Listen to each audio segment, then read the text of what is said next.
Importance to the Army.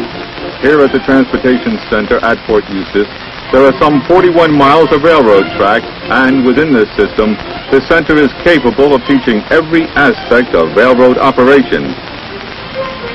The Army's Transportation Railway Service has an impressive record of tonnage moved during World War II and again in Korea. Under wartime conditions, Army railroaders are often called upon to assist to operate foreign railway systems.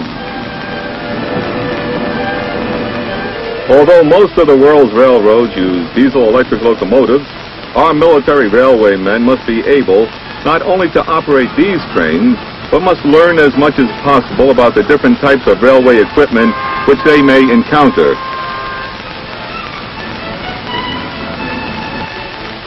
In the maintenance shop at the Transportation Center's rail yard, soldiers are trained on upkeep procedures, such as periodic inspections and adjustments of electrical components of a diesel locomotive. There are still a large number of countries where steam locomotives are the only railroad engines being used. Because of this, soldiers at the Transportation Center are taught to operate and take care of these older, more picturesque locomotives.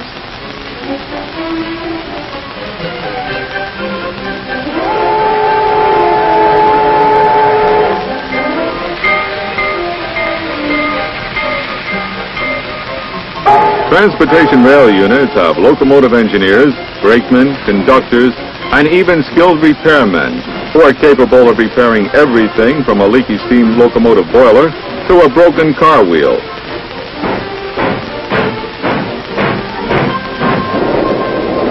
Through the Fort Eustis Military Railway System, transportation soldiers have the opportunity to become skilled in railroading with both steam and diesel-electric power.